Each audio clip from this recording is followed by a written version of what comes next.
पदार्थ फैला, वो ब्रह्मांड की हर चीज में विकसित हुआ, जिसमें आप भी शामिल हैं। आप तारों से बने पदार्थ से बने हैं। खगोल वैज्ञानिकों ने पता लगाया है कि ब्रह्मांड लगभग 13 अरब वर्ष पुराना है। ब्रह्मांड शब्द का अर्थ खगोल से लिया जाता है। अगर हम भौतिक रूप से ब्रह्मांड को समझना चाहें तो हम ब्रह्मांड को सरल भाषा में ऐसे परिभाषित कर सकते हैं कि ब्रह्मांड वो है जिसके क्षेत्र में संपूर्ण ग्रह, उपग्रह, तारे आदि स्थित हैं और इस क्षेत्र के अस्तित्व का मूल आधार वो सारे तत्व हैं जिनके द्वारा ब्रह्मांड में स्थित संपूर्ण ग्रह, उपग्रह, तारे आदि निर्मित हैं। ब्रह्मांडीय क्षेत्र और संपूर्ण ग्रह, उपग्रह, तारों आदि के मध्य मात्र इतना सा अंतर है कि ब्रह्मांडीय क्षेत्र तत्वों के मूल रूप से निर्मित है जो कि स्वतंत्र हैं, जबकि संपूर्ण ग्रह, उपग्रह, तारे आदि इन्हीं तत्वों के किसी कारणवश आपस में जुड़ने और जुड़कर टूटने से निर्मित हैं। ब्रह्मांड संपूर्ण समय और अंतरिक्ष और उसकी अंतर्वस्तु को कहते हैं।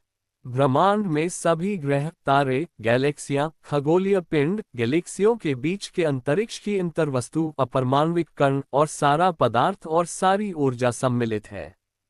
यूनिवर्सम संस्कृत शब्द ब्रह्मांड से लिया गया है, जिसका उपयोग रोमन राजनेता सिसेरो और बाद के रोमन लेखकों ने दुनिया और ब्रह्मांड को संदर्भित करने के लिए किया था, जैसा कि वे जानते थे। इसमें पृथ्वी और उसमें रहने वाले सभी जीवित प्राणी, साथ ही चंद्रमा, सूर्य, तत्कालीन ज्ञात ग्रह बुध, शुक्र, मंगल, बृहस्पति, शनि और तारे शामिल थे।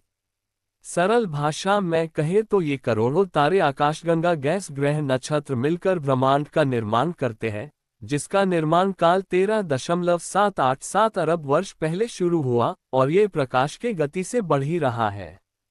बिग बैंग सिद्धांत ब्रह्मांड के विकास का प्रचलित ब्रह्मांड संबंधी विवरण है।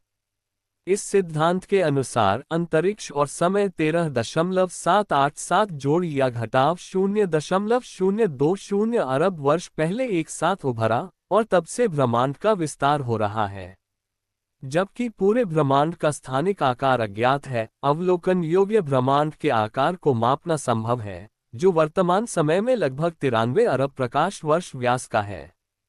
ब्रह्मांड के सबसे पुराने ब्रह्मांड संबंधी मॉडल प्राचीन यूनानी और भारतीय दार्शनिकों द्वारा विकसित किए गए थे और भू केंद्रित थे, जो पृथ्वी को केंद्र में रखते थे। सदियों से अधिक सटीक खगोलीय अवलोकनों ने निकोलस कोपरनिकस को सौर मंडल के केंद्र में सूर्य के साथ सूर्य केंद्रित मॉडल विकसित करने के लिए प्रेरित किया। सार्वभौमिक गुरुत्वाकर्षण के नियम को विकसित करने में आइजैक न्यूटन ने कोपरनिकस के काम के साथ साथ जोहान्स केपलर के ग्रहों की गति के नियमों और टाइको ब्राहे द्वारा टिप्पणियों पर बनाया। आगे अवलोकन संबंधी सुधारों ने यह महसूस किया कि सूर्य आकाशगंगा में कुछ 100 अरब सितारों में से एक है, जो ब्रह्मांड में कुछ 100 अरब आकाशगंगाओं में से एक है। आकाशगंगा के कई तारों में ग्रह होते हैं। सबसे बड़े पैमाने पर आकाशगंगाओं को समान रूप से और सभी दिशाओं में समान रूप से वितरित किया जाता है, जिसका अर्थ है कि ब्रह्मांड का न तो कोई किनारा है और न ही कोई केंद्र है। छोटे पैमाने पर आकाशगंगाओं को समूहों और सुपर क्लस्टरों में वितरित किया जाता है, जो अंतरिक्ष में विशाल तंतु और रिक्त स्थान बनाते हैं, जिससे एक विशाल झाग जैसी संरचना का निर्माण होता है। 20वीं सदी की शुरुआत में हुई खोजों ने सुझाव दिया है कि ब्रह्मांड की शुरुआत हुई थी और तब से अंतरिक्ष का विस्तार हो रहा है। बिग बैंग सिद्धांत के अनुसार ब्रह्मांड के विस्तार के रूप में शुरू में मौजूद ऊर्जा और पदार्थ कम घने हो गए हैं।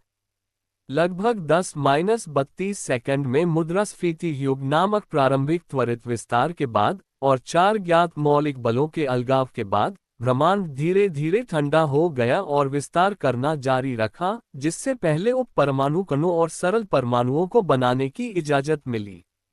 डार्क मैटर धीरे धीरे इकट्ठा हो गया, जिससे गुरुत्वाकर्षण के प्रभाव में फिलामेंट्स और वॉइड्स की फोम जैसी संरचना बन गई।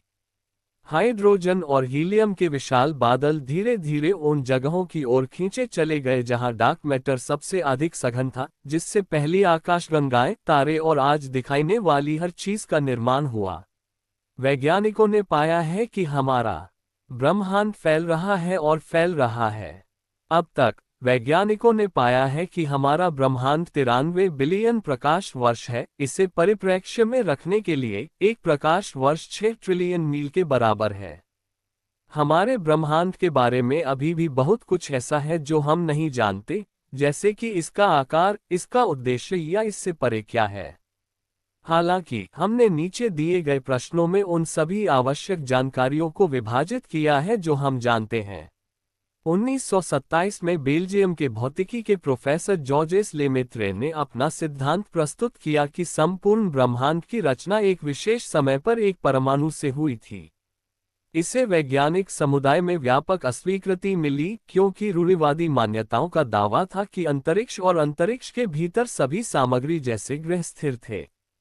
हालांकि 1930 में एडविन हबल नामक एक अमेरिकी खगोलशास्त्री ने पाया कि ग्रह और आकाशगंगाएं पृथ्वी से अपनी दूरी के अनुपात में गति से दूर जा रही थीं। इसने लेमेत्रे के सिद्धांत के लिए मजबूत सबूत प्रदान किए और फिर इसे व्यापक रूप से स्वीकार किया जाने लगा। 1964 में cosmic microwave background big bang से बचा हुआ विकिरण की खोज ने इस बात का और सबूत दिया कि लेमेत्रे का सिद्धांत सही था। बिग बैंग से पहले ब्रह्मांड वैसा नहीं था जैसा हम आज जानते हैं। इसमें कोई तारे, आकाशगंगाएं, ग्रह या परमाणु नहीं थे। लगभग 13.7 बिलियन साल पहले, कुछ कारणों से जिन्हें हम अभी तक पूरी तरह से नहीं समझ पाए हैं, अचानक एक गर्म सघन विस्फोट हुआ। ब्रह्मांड तेजी से फैला और ठंडा हुआ। कण बनने लगे और ब्रह्मांड जैसा कि हम आज जानते हैं, उसका अस्तित्व शुरू हुआ। ब्रह्मांड के बारे में 5 मजेदार तथ्य। 1. हमारे चंद्रमा पर मनुष्यों द्वारा छोड़े गए पदचिह्न वहां लाखों वर्षों तक बने रहेंगे। अंतरिक्ष में कोई वायुमंडल नहीं है, अर्थात वहां कोई हवा या अन्य कोई पर्यावरणीय विशेषता नहीं है जो पैरों के निशानों को बदल दे या उनमें गड़बड़ी पैदा कर दे। 2. अंतरिक्ष में कोई ध्वनि नहीं है। चूंकि अंतरिक्ष में हवा नहीं है, इसलिए ध्वनि तरंगें यात्रा नहीं कर सकती। इसका मतलब है कि अंतरिक्ष पूरी तरह से शांत है। 3. वैज्ञानिकों ने एक ऐसा ग्रह खोजा है जो संभवतः हीरे से बना है। 55 कैंक्री नामक ये ग्रह पृथ्वी से लगभग 40 प्रकाश वर्ष दूर है। ऐसा माना जाता है कि इस ग्रह पर ग्रेफाइट और पानी की बजाय ग्रेफाइट और हीरे की सतह है। हालांकि इस ग्रह पर जीवन के किसी भी संकेत को इसके प्रतिकूल वातावरण के कारण लगभग असंभव घोषित किया गया है। 4. सौरमंडल में अन्य जीवन भी हो सकता है। हालांकि अभी तक कुछ भी पुष्टि नहीं हुई है, लेकिन संभावना है कि अलग अलग ग्रहों पर अलौकिक जीवन हो सकता है। जिस तरह पृथ्वी पर जीवन की शुरुआत हुई, उसी तरह की प्रक्रिया किसी दूसरे रहने योग्य ग्रह पर भी हो सकती है। 5. जब आप रात में तारों को देखते हैं, तो आप वास्तव में समय में पीछे देख रहे होते हैं। पृथ्वी पर हम और हमारे रात्रि आकाश में तारों के बीच की दूरी इतनी अधिक है कि प्रकाश को यात्रा करने में दसियों या सैकड़ों वर्ष लग जाते हैं।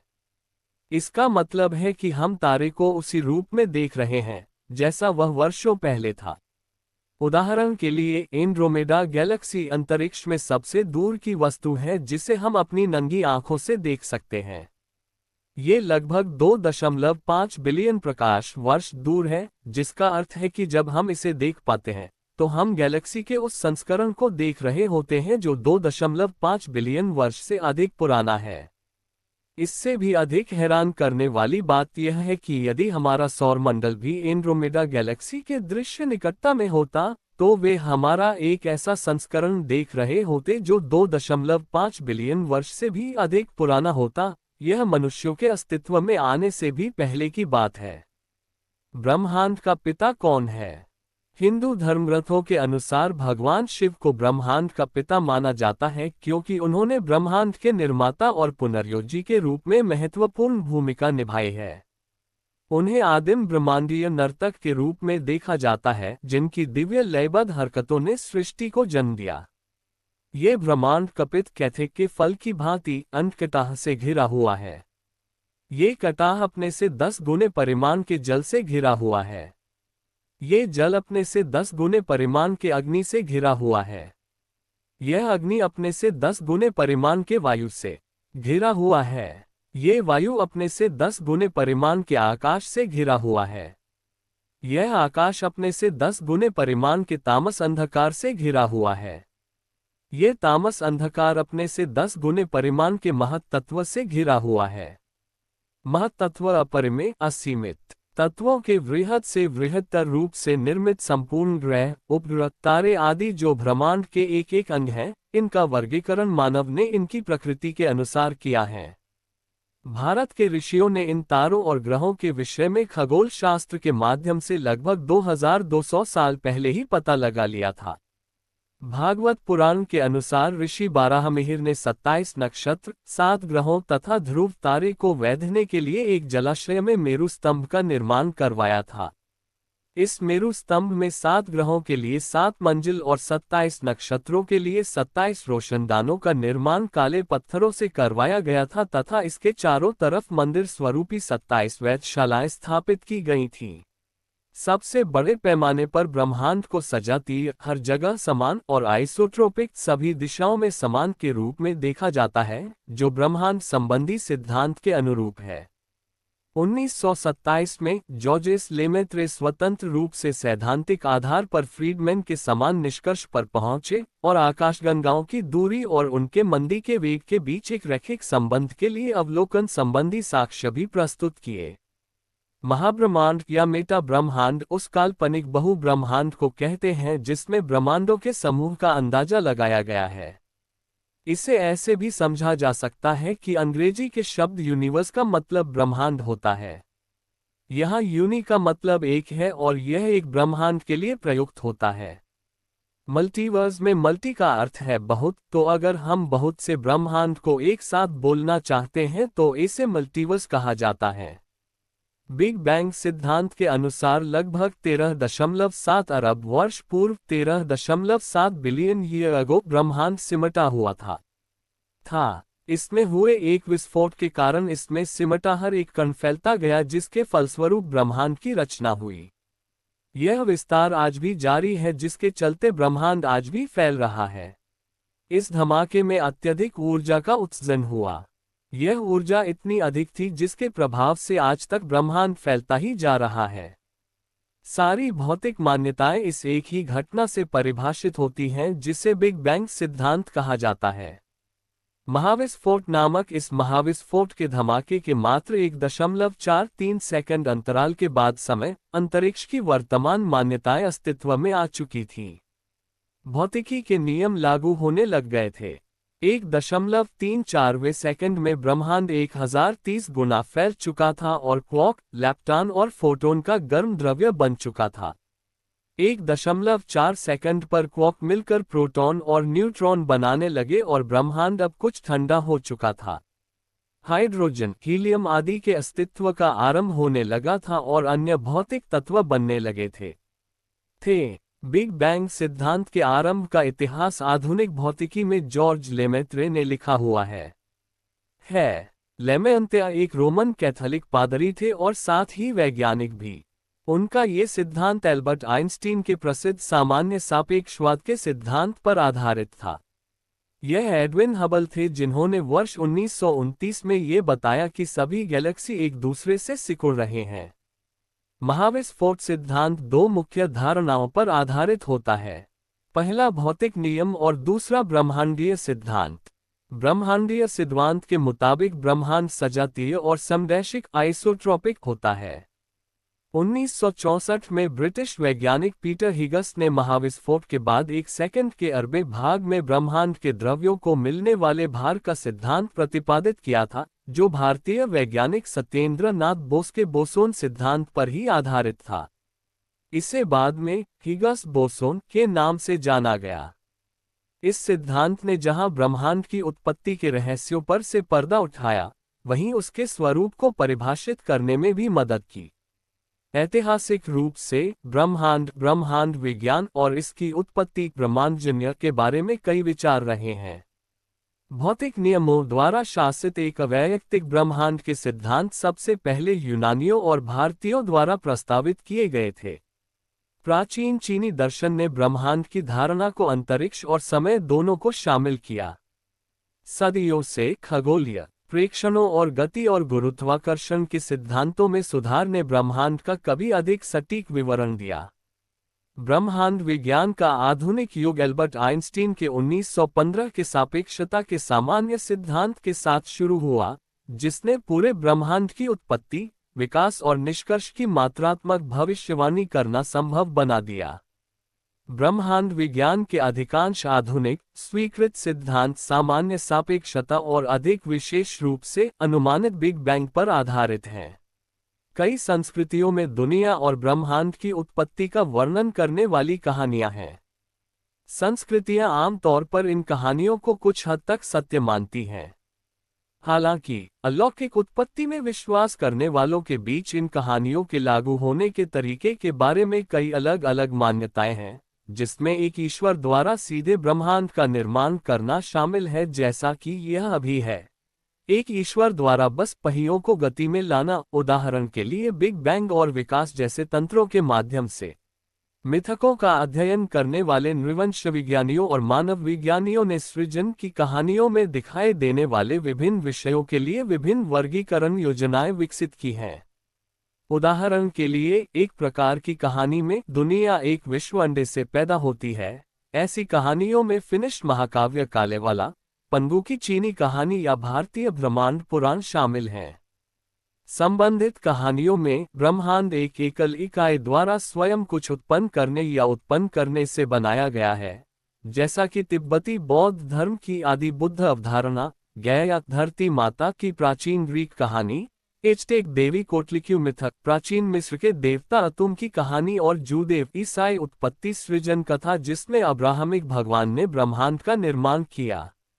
एक अन्य प्रकार की कहानी में ब्रह्मांड पुरुष और महिला देवताओं के मिलन से बनाया गया। अन्य कहानियों में ब्रह्मांड को पहले से मौजूद सामग्रियों से तैयार करके बनाया गया है, जैसे कि एक मृत देवता की लाश, जैसा कि बेबीलोनियन महाकाव्य अनुमा एलिश में तियामत से, या नॉर्स पौराणिक कथाओं में विशाल ymir से, या अराजक सामग्रियों से, जैसा कि जापानी पौराणिक कथाओं में इज़ानागी और इज़ानामी में है। अन्य कहानियों में ब्रह्मांड मौलिक सिद्धांतों से निकलता है, जैसे कि ब्राह्मण और प्रकृति और सेरेस का सृजन मिथक। आधुनिक खगोल विज्ञान के पहचाने जाने योग्य पूर्ववर्तियों के सबसे पुराने लिखित अभिलेख प्राचीन मिस्र और मेसोपोटामिया से लगभग 3000 से 1200 ईसा पूर्व के बीच मिलते हैं। 7वीं शताब्दी ईसा पूर्व के बेबीलोनियन खगोलविदों ने दुनिया को समुद्र से घिरी एक सपाट डिस्क के रूप में देखा था। बाद के यूनानी दार्शनिकों ने आकाशीय पिंडों की गति का अवलोकन करते हुए अनुभवजन्य साक्ष्य के आधार पर ब्रह्मांड के अधिक गहन मॉडल विकसित करने की चिंता की। पहला सुसंगत मॉडल निडोस के यूडोक्सस द्वारा प्रस्तावित किया गया था, जो प्लेटो का छात्र था, जिसने प्लेटो के विचार का पालन किया कि आकाशीय गति गोलाकार होनी चाहिए। ग्रहों की गति की ज्ञात जटिलताओं, विशेष रूप से प्रतिगामी गति को ध्यान में रखते हुए यूडोक्सस के मॉडल में 27 विभिन्न आकाशीय गोले शामिल थे। नंगी आंखों से दिखाई देने वाले प्रत्येक ग्रह के लिए 4, सूर्य और चंद्रमा के लिए 3-3 और सितारों के लिए 1। ये सभी गोले पृथ्वी पर केंद्रित थे, जो अनंत काल तक घूमने के दौरान स्थिर रही। अरस्तु ने इस मॉडल को विस्तृत किया। अरस्तु के बाद के ग्रंथ दी मुंडो में कहा गया है, 5 तत्व 5 क्षेत्रों में गोले में स्थित हैं, प्रत्येक मामले में छोटा बड़ा से घिरा हुआ है, अर्थात पृथ्वी पानी से घिरी हुई है, पानी हवा से, हवा आग से और आग ईथर से पूरे ब्रह्मांड को बनाते हैं। इस मॉडल को कैलिपस ने भी परिष्कृत किया और संकेंद्रित गोले को त्यागने के बाद इसे टोलेमी द्वारा खगोलीय प्रेक्षणों के साथ लगभग पूर्ण समझौते में लाया गया। एरिस्टाचस का मानना था कि तारे बहुत दूर हैं, और इसे इस कारण के रूप में देखा कि तारकीय लंबन क्यों नहीं देखा गया था, यानी सितारों को एक दूसरे के सापेक्ष चलते हुए नहीं देखा गया था, क्योंकि पृथ्वी सूर्य के चारों ओर घूमती थी। तारे वास्तव में उस दूरी से बहुत दूर हैं जो आमतौर पर प्राचीन काल में मानी जाती थी। यही वजह है कि तारकीय लंबन केवल सटीक उपकरणों के साथ ही पता लगाया जा सकता है। ग्रहीय लंबन के अनुरूप भू केंद्रित मॉडल को तारकीय लंबन की अप्राप्यता के लिए स्पष्टीकरण माना जाता था। प्राचीन काल के एकमात्र अन्य खगोलशास्त्री जिन्हें नाम से जाना जाता है जिन्होंने अरिस्टाकस के सूर्य केंद्रित मॉडल का समर्थन किया था, वे सेल्यूसिया के सेल्यूकस थे, जो एक हेलेनिस्टिक खगोलशास्त्री थे और अरिस्टाकस के एक सदी बाद रहते थे। प्लूटार्क के अनुसार सेल्यूकस तर्क के माध्यम से सूर्य केंद्रित प्रणाली को साबित करने वाले पहले व्यक्ति थे, लेकिन ये ज्ञात नहीं है कि उन्होंने कौन से तर्क का इस्तेमाल किया था। सूर्य केंद्रित ब्रह्मांड विज्ञान के लिए सेल्यूकस के तर्क संभवतः ज्वार की घटना से संबंधित थे। सेल्यूकस ये बताने वाले पहले व्यक्ति थे कि ज्वार चंद्रमा के आकर्षण के कारण है और ज्वार की ऊंचाई सूर्य के सापेक्ष चंद्रमा की स्थिति पर निर्भर करती है। 18वीं शताब्दी के दौरान इमैनुअल कांट ने अनुमान लगाया कि नेबुला मिल्की वे से अलग पूरी आकाशगंगाएं हो सकती हैं, और 1850 में अलेक्जेंडर वॉन हम्बोल्ट ने इन अलग आकाशगंगाओं को वेल्टिंगसेलन या विश्व द्वीप कहा, एक शब्द जो बाद में द्वीप ब्रह्मांड में विकसित हुआ। 1919 में जब हुकर टेलीस्कोप पूरा हो गया था, तो प्रचलित दृष्टिकोण ये था कि ब्रह्मांड पूरी तरह से मिल्की वे गैलेक्सी से बना है। हुकर टेलीस्कोप का उपयोग करते हुए एडविन हबल ने कई सर्पिल नेबुला में सैफिड चर की पहचान की और 1922-1923 में निर्णायक रूप से साबित कर दिया कि एंड्रोमेडा नेबुला और ट्रायंगुलम अन्य के अलावा हमारी अपनी आकाशगंगा के बाहर पूरी आकाशगंगाएं थीं। इस प्रकार यह साबित हुआ कि ब्रह्मांड में आकाशगंगाओं की भीड़ है।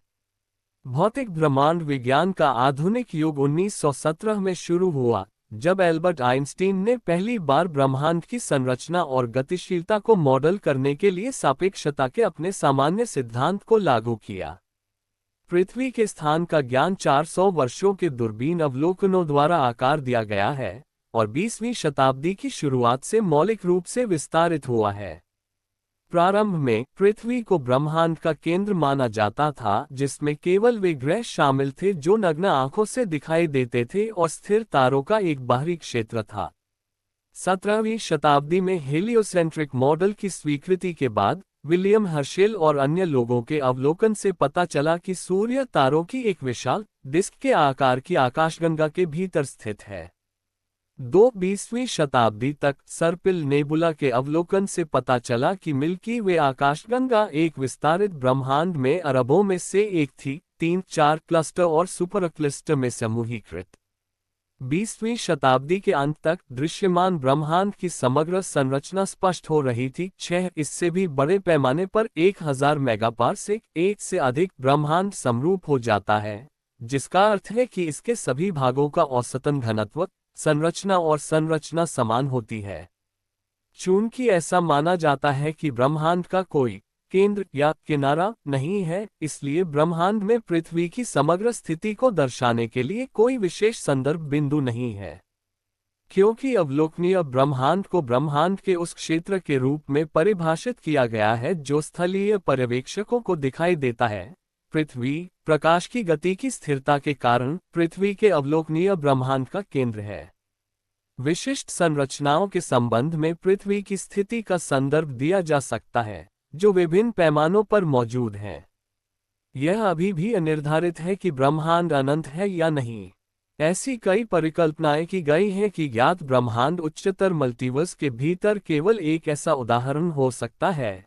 हालांकि किसी भी प्रकार के मल्टीवर्स का कोई प्रत्यक्ष प्रमाण नहीं देखा गया है और कुछ ने तर्क दिया है कि परिकल्पना झूठी नहीं है।